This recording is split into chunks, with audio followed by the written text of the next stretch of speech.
মিথিলা খুব উত্তেজিত হয়ে ঘরে ঢোকে। সে নিশ্চিত আজ দুটো বড় ডিম পাবে, কিন্তু ঘরে ঢুকে সে স্তম্ভিত হয়ে যায়। কোনো ডিম নেই। হাঁসটি এক কোণে নিস্তেজ হয়ে পড়ে আছে, তার ঘাড়টা মেঝের সাথে মিশে গেছে। এ কি, একটাও ডিম নেই? ওই হারামজাদা মহেশ তমে কি আমাকে ঠকালো? হায় হায় রে, আমার টাকাও গেল আর আজ ডিমও পেলাম না। এই ধলি, ওঠ ওঠ বলছি, ডিম কোথায়?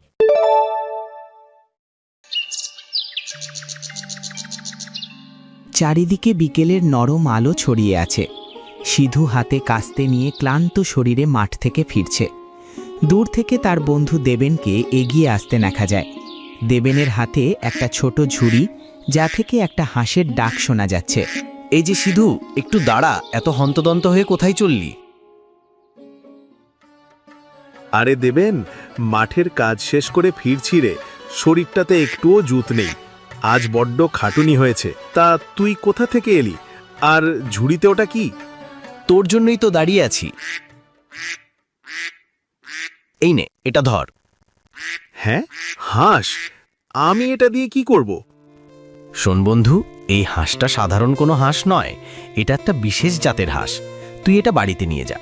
শুধু একটা কথা মনে রাখিস, এই হাঁসটার যদি সঠিক যত্ন করিস, তবে এটা তোর সংসারের ভাগ্য বদলে দেবে। এর যেন কোনো অযত্ন না হয়। ভাগ্য বদলে দেবে মানে? তুই কি ঠাট্টা করছিস নাকি? একদমই না, বিশ্বাস রাখ। তুই অনেক কষ্ট করছিস, এবার তোর একটু সুদিন দেখা দরকার। এটা আমার তরফ থেকে তোর জন্য ছোট্ট উপহার। শুধু যত্ন আর ভালোবাসা দিস। আচ্ছা ঠিক আছে বন্ধু, তুই যখন বলছিস আমি একে খুব যত্নে আগলে রাখব।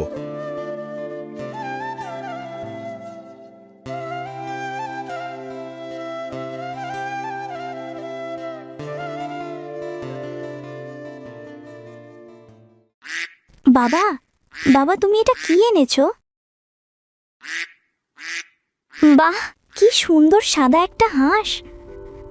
হ্যাঁ মা, এটা আজ থেকে আমাদের বাড়িতেই থাকবে। দেবেন কাকা আমাকে দিল। বাবা, আমি ওর নাম দেব ধলি। বাবা, আমি কি ওকে রোজ খাবার দেব? নিশ্চয়ই দিবি মা।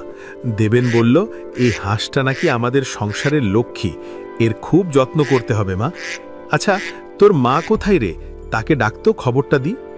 মা তো পাশের বাড়ি কল্যাণী কাকিমার কাছে গেছে। আমি এক্ষুনি গিয়ে মাকে বলছি আমাদের বাড়িতে লক্ষ্মী এসেছে।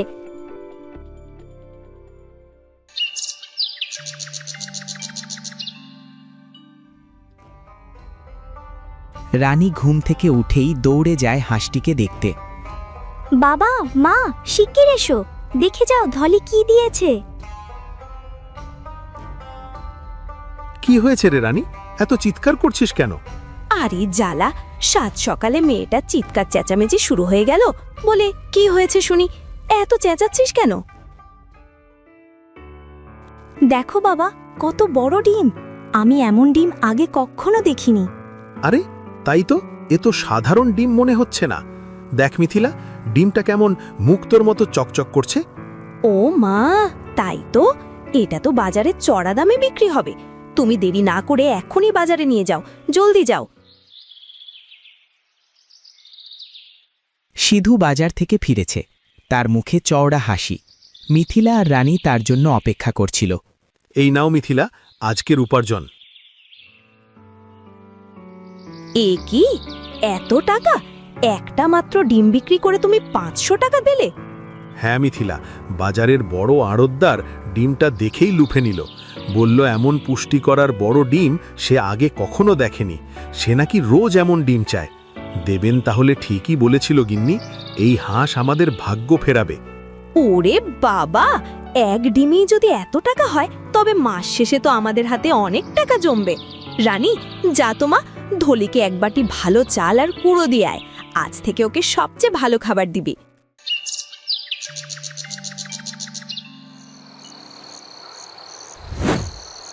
ওগো, জানো, আমার না অনেক দিনের শখ একটা রূপোর নুপুর পরার।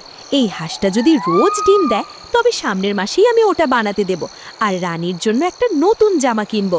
শুধু গয়না করলেই হবে না মিথিলা, আমাদের ঘরটা আগে সারাতে হবে, আর রানীর পড়াশোনার জন্য কিছু টাকা জমাতে হবে। আমাদের সুদিন তো মাত্র শুরু হলো গিন্নি। আমি ধলিকে অনেক আদর করব বাবা। ও আমাদের অনেক বড়লোক করে দেবে, তাই না? হ্যাঁ রে মা, ওটা আমাদের সোনার খনি। আমি কার থেকে ওর আরও যত্ন নেব। ওর খাওয়ার যেন কোনো কমতি না হয়। যত বেশি খাবে তত বড় ডিম দেবে, আর তত বেশি টাকা পাওয়া যাবে। মিথিলার চোখে এক অদ্ভুত ঔজ্জ্বল্য দেখা যায়, যা আনন্দের চেয়েও লোভের আভাস দেয়। দেবশিসবাবু আরাম কেদারায় বসে বিশ্রাম করছেন। সিধু হাতে একটি সুদৃশ্য ঝুড়ি নিয়ে শশাঙ্কোচে এগিয়ে আসে। প্রণাম মোড়ল মশাই, আজকের ডিমটা আপনার জন্য নিয়ে এলাম। তোমার এই হাঁসের ডিমের কথা তো চারদিকে ছড়িয়ে পড়েছে। আমার বাড়িতে মেহমান এসেছে, তাদের নাস্তায় এই ডিমটা দিলে আমার খুব নাম করবে। চমৎকার, এই নাও তোমার পাওনা। ভালো জিনিসের কদর আমি করি। এখন থেকে আমাকে নিয়মিত এই ডিম দেবে কিন্তু। আজ্ঞে মোড়ল মশাই, আপনি যা বলবেন। হাঁসটা সুস্থ থাকলে রোজই ডিম পাবেন। আমি আসি তবে।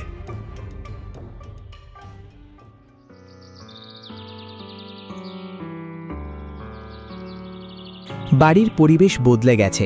আগের ভাঙাচোরা বাড়ির জায়গায় এখন নতুন ছিমছাম বাড়ি। এই নাও মিথিলা, মোড়ল মশাই আজ খুশি হয়ে আরও বেশি টাকা দিয়েছেন।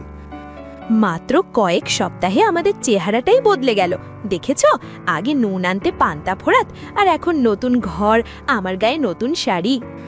হ্যাঁ মিথিলা, হাঁসটা আমাদের সত্যি ভাগ্য বদলে দিয়েছে। তবে ভাবছি কিছু টাকা দেবশিস বাবুর কাছে গচ্ছিত রাখবো কিনা। ভবিষ্যতের জন্য সঞ্চয় দরকার।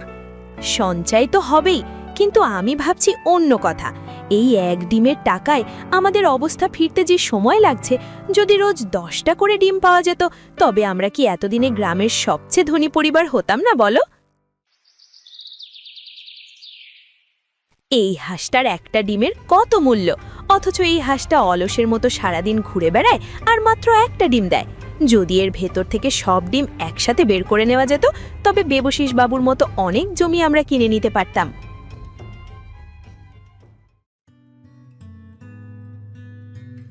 কি গো বৌমা, হাঁসের খুব যত্ন করছো তো?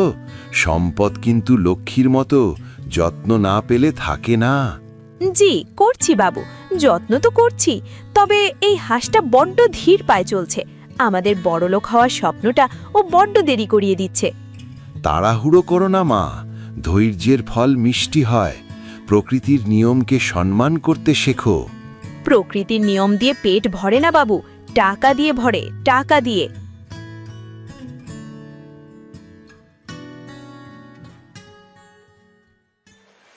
মিথিলা একটি বাটিতে দামি চালের খুদ আর খৈল নিয়ে পুকুর পাড়ে এসেছে হাঁসটিকে খাওয়াতে।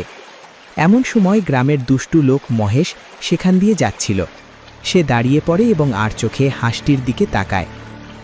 কি গো বৌদি, এই ভর দুপুরে একটু বিশ্রাম না নিয়ে তো দেখছি হাঁসের সেবায় লেগে পড়েছ। বলি, হাঁসকে রাজভোগ খাওয়াচ্ছ নাকি? রাজভোগী তো মহেশদা, এই হাঁস তো আমাদের ঘরের লক্ষ্মী। ও যেমন ডিম দিচ্ছে, ওর যত্ন তো তেমন করতে হবে। এই দেখো, একদম বেছে আনা ভালো খুদ। হ্যাঁ, তুমি তো দেখছি কাজের চেয়ে অকাজই বেশি করছো। নিজের হাতেই নিজের কপাল পুড়ছো গো বৌদি। মানে কপাল পুড়বে কেন? যত্ন করলে তো লাভই হওয়ার কথা। শোনো, আমি দুনিয়াটা অনেক ঘুরে দেখেছি। এই যে তুমি হাঁসটাকে এত দামি খাবার দিচ্ছ, এতে তোমার লাভটা কি হচ্ছে? খাবার বেশি দিলে কি ও কি দিনে 4টে করে ডিম দিচ্ছে? না, ডিম তো সেই একটা করেই দেয়। তবে তুমি তো লাভের গুড় পিঁপড়েকে খাওয়াচ্ছ। হাঁস হলো একটা সামান্য পাখি, ওকে পচা খুদ আর ভাতের মার দিলেও সে ডিম দেবে। মাঝখান থেকে তোমার এই খাবারের দামি খরচটা বেঁচে যাবে। সেই টাকা দিয়ে তুমি তো দিব্যি মাসে একখানা করে সোনার গয়না বানাতে পারো। তাই কি হয় নাকি মহেশদা? কিন্তু সিধু বলে ওর নাকি খুব যত্ন চাই। সিধু তো সহজ সরল মানুষ, ও কি আর ব্যবসার মারপ্যাচ বোঝে? তুমি খাবারের খরচ কমাও আর দেখো মাস শেষে হাতে কত টাকা বাঁচে। আর শোনো, শুধু খাওয়ালেই হবে না, হাঁসটা থেকে আরো বেশি ডিম পাওয়ার রাস্তা বের করো। যত কম দেবে আর যত বেশি নিবে, সেটাই তো আসল বুদ্ধিমানের কাজ।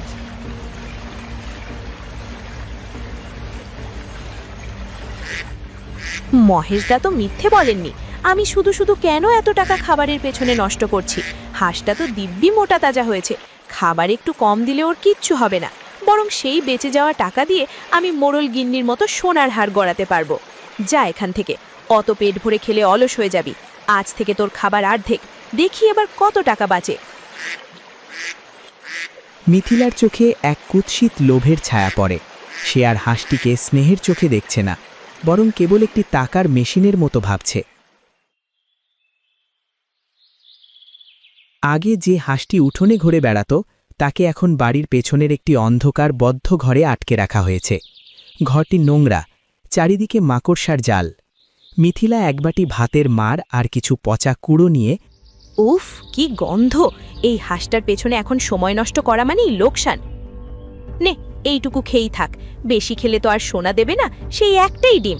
খাবার বাঁচলে তবেই না হাতে পয়সা আসবে।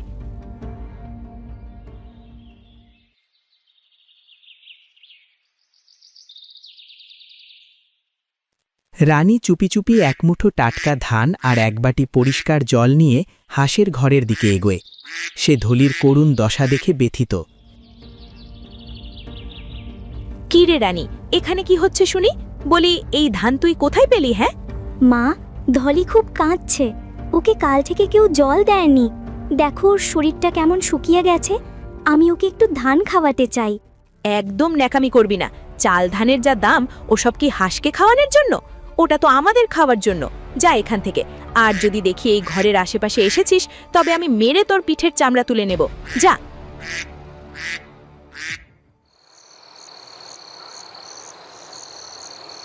হ্যাঁ গো, আজ আমাদের ধলি কোথায়? ওর ডাক তো শুনতে পাচ্ছি না। আরে, ও তো পেছনের ঘরে আরাম করছে। আসলে বাইরে বড্ড রোদ, তো তাই আমি ওকে ঠান্ডা ঘরে রেখেছি। ওর যাতে কষ্ট না হয়, ওকে একদম রাজার হালে রেখেছি। তুমি অত চিন্তা করো না তো। বাহ, ভালোই করেছো। দেবেন বলেছিল ওর যত্নে যেন কোনো কমতি না হয়। আচ্ছা, ওর ডিম দিচ্ছে তো নিয়মিত? মোড়ল মশাই কিন্তু ওর ডিমের আশায় বসে থাকেন। হ্যাঁ গো হ্যাঁ, ডিম ঠিকই দিচ্ছে। তুমি ওসব নিয়ে চিন্তা করো না তো। আমি তো আছি ওর দেখাশোনার জন্য। তুমি তাড়াতাড়ি হাত মুখ ধুয়ে খেয়ে নাও। সিধু হাসি মুখে ভেতরে চলে যায়। সে বুঝতেই পারে না যে তার আদরের হাঁসটি পাশের অন্ধকার ঘরে একটু জলের অভাবে ছটফট করছে। মিথিলার মুখে তখন এক কুটিল জয়ের হাসি। সিধু আর দেবেন উঠোনে বসে গল্প করছিল। দেবেন তার দেওয়া উপহারটির খোঁজ নিতে এসেছে। এক ফাঁকে দেবেন নিজেই পেছনের ঘরে গিয়ে হাঁসটিকে দেখতে যায়। কিছুক্ষণ পর সে স্তম্ভিত হয়ে উঠানে সিধুর কাছে ফিরে আসে।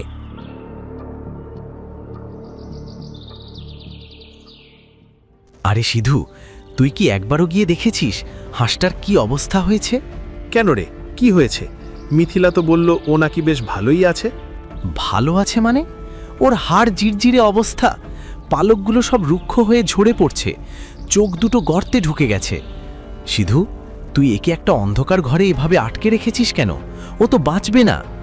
বলিস কি? আমি তো মাঠের কাজ সেরে ফিরতে রাত করি, মিথিলাই তো সব দেখাশোনা করে।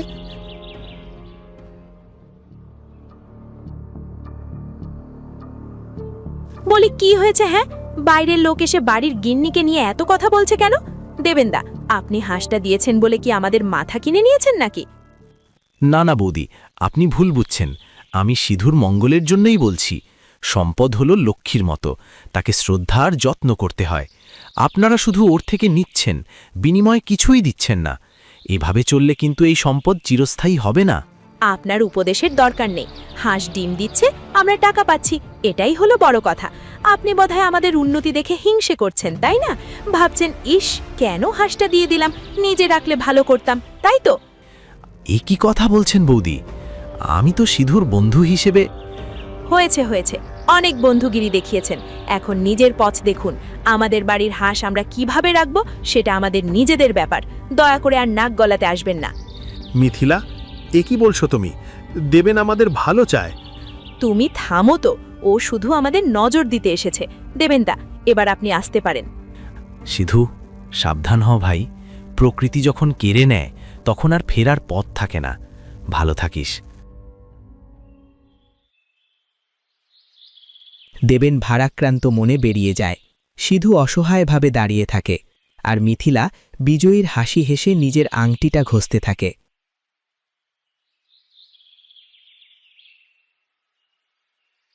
মিথিলা অস্থিরভাবে পায়চারা করছে। হাঁসটি আদির চেয়ে অনেক রোগা হয়ে গেছে। কি গো বৌদি, খুব চিন্তায় আছো বুঝি? ডিমের সংখ্যা কি বাড়ছে না নাকি? আর বলো না মহেশদা, হাঁসটা দিন দিন কেমন যেন ঝিমিয়ে পড়ছে। দিনে তো সেই একটাই ডিম, এভাবে চললে তো বড়লোক হতে যুগ লেগে যাবে। আরে বৌদি, সেই জন্যই তো আমি এসেছি। এই দেখো, মহৌষধ শহর থেকে আনিয়েছি। এই ওষুধের এক চিমটে যদি হাঁসের খাবারের সাথে মিশিয়ে দাও, তবে ম্যাজিক দেখবে। দিনে একটা নয়, দুটো করে বড় ডিম পাবে গো। দিনে 2টো ডিম? সত্যি বলছো দাদা? কিন্তু সিধু যদি জানতে পারে?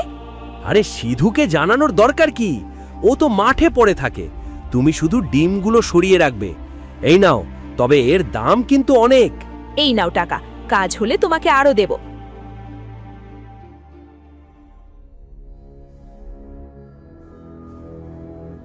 মা, ওটা কি?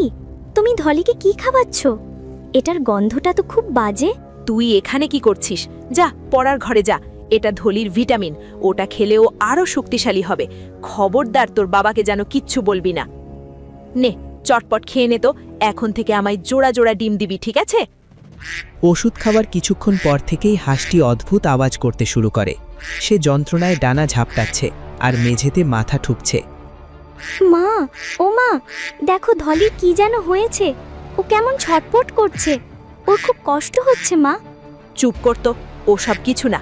ডিম পাড়ার আগে একটু তো ছটফট করবে। শরীর গরম না হলে কি আর 2টো ডিম বেরোবে? তুই ঘরের ভেতরে যা তো, গিয়ে পড়তে বস। মিথিলা নিজেও একটু ভয় পায় হাঁসটির অবস্থা দেখে, কিন্তু তার মনে তখন জোড়া ডিমের আনন্দ। সে ভাবছে কাল সকালে 2টো ডিম মানে 1000 টাকা। হাঁসটির যন্ত্রণা কাতর আর্তনাদ তার কানে পৌঁছালেও লোভের দেওয়ালে তা বাধা পেয়ে ফিরে যাচ্ছে। সে শুধু হাঁসটির পেটের দিকে তাকিয়ে থাকে, যেখানে তার ভবিষ্যতের ধন সম্পদ লুকিয়ে আছে বলে সে বিশ্বাস করে।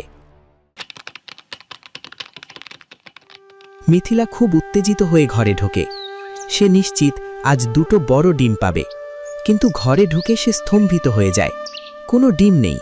হাঁসটি এক কোণে নিস্তেজ হয়ে পড়ে আছে, তার ঘাড়টা মেঝের সাথে মিশে গেছে। এ কি, একটাও ডিম নেই? ওই হারামজাদা মহেশ তমে কি আমাকে ঠকালো? হায় হায় রে, আমার টাকাও গেল আর আজ ডিমও পেলাম না। এই ধলি, ওঠ ওঠ বলছি, ডিম কোথায়?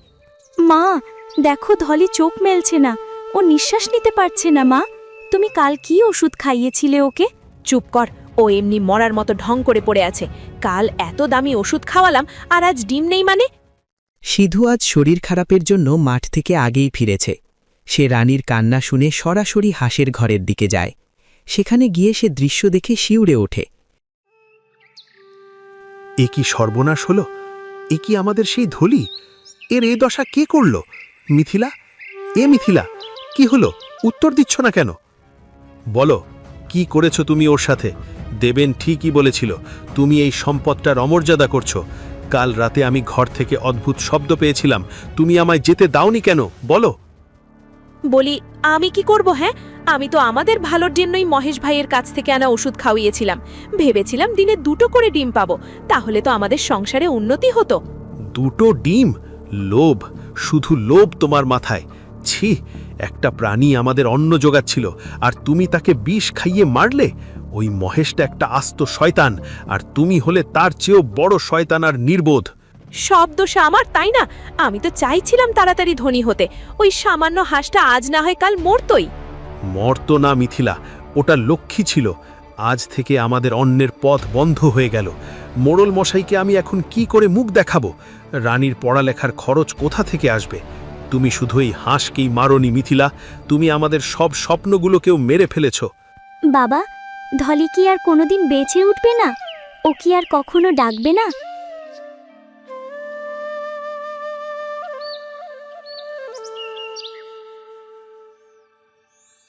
কি ব্যাপার সিধু?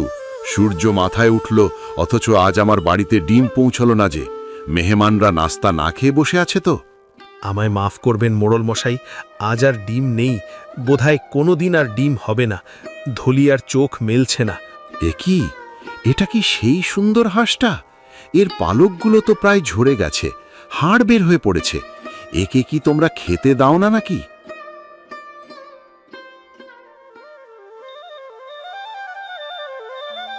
মোড়ল মশাই, আমি এদের সতর্ক করতে এসেছিলাম, বলেছিলাম সম্পদের যত্ন নিতে, কিন্তু বৌদি আমাকে হিংসুটে বলে বাড়ি থেকে বের করে দিয়েছিল। আজ দেখুন নিজের লোভের কারণে হাঁসটার এই দশা করেছে। বৌমা, এসব আমি কি শুনছি? কিছু টাকার লোভে তুমি এই অবলা প্রাণীটার উপর অত্যাচার করেছো? আমি শুধু আমাদের অভাব ঘোচাতে চেয়েছিলাম মোড়ল মশাই, ভেবেছিলাম তাড়াতাড়ি কিছু টাকা হলে আমাদেরই ভালো হবে। শোনো বৌমা, সম্পদ হলো একটা গাছের মতো। তুমি যদি গাছ থেকে শুধু ফল পেড়ে নিতে চাও আর তার গোড়ায় জল বা সার না দাও, তবে সেই গাছ একদিন শুকিয়ে মরবেই। তুমি হাঁসটাকে কেবল একটা টাকার মেশিন ভেবেছিলে, প্রাণী বলে মনে করনি। ও আমাদের ঘরের লক্ষ্মী ছিল মোড়ল মশাই। লক্ষ্মী তখনই থাকে যখন তাকে শ্রদ্ধা করা হয়। অতিরিক্ত লোভ মানুষকে অন্ধ করে দেয়, আর সেই অন্ধত্বের ফল হলো এই বিপর্যয়। তুমি যদি প্রতিদিন একটা করে ডিমে সন্তুষ্ট থাকতে আর হাঁসটার যত্ন নিতে, তবে আজ তোমাদের অভাব চিরদিনের জন্য ঘুচত। কিন্তু এখন তোমাদের হাতে না আছে ডিম, না আছে সেই সম্পদ। ঠিক বলেছেন মোড়ল মশাই, সম্পদের উৎসকে যে সম্মান করে না, সম্পদ তাকে ছেড়ে চলে যায়। এই হাঁসটার মৃত্যুর দায় একান্তই তোমার। মনে রেখো, প্রকৃতি আমাদের ততটুকুই দেয় যতটুকু আমরা সইতে পারি। তার বেশি পাওয়ার চেষ্টা করলে যা আছে তাও হারিয়ে যায়।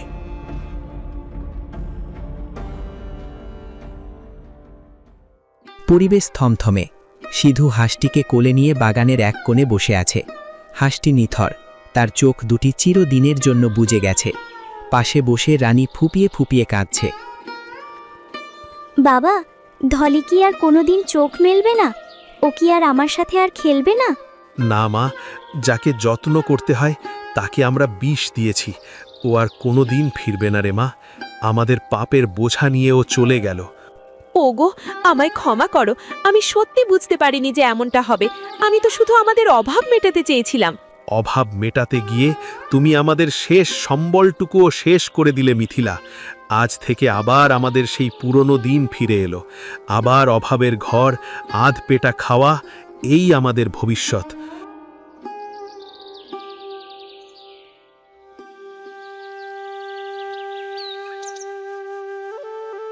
চল সিধু, ওকে একটা ভালো জায়গায় শুইয়ে দিই। যে সম্পদ আমাদের দুহাত ভরে দিয়েছিল, তাকে অন্তত শেষ বিদায়টা সম্মানের সাথে জানাই। দেবেন্দা, আমাকে মাফ করে দাও। তোমার কথা শুনলে আজ আমাদের এই দিন দেখতে হতো না। আমার লোভের আগুনে সব ছাই হয়ে গেল। বৌদি, অনুশোচনা করে আর লাভ নেই। মনে রাখবেন, সম্পদ হলো আশীর্বাদের মতো। তাকে কেবল ভোগ করলে সে ফুরিয়ে যায়, কিন্তু কয়েকদিন কেটে গেছে। মিথিলা আবার সেই পুরনো তালিমারা শাড়ি পরে উনুন ধরাচ্ছে। সিধু ক্লান্ত হয়ে মাঠ থেকে ফিরে শূন্য দাওয়ায় বসে আছে। রানী উঠানে বসে পুতুল নিয়ে খেলছে।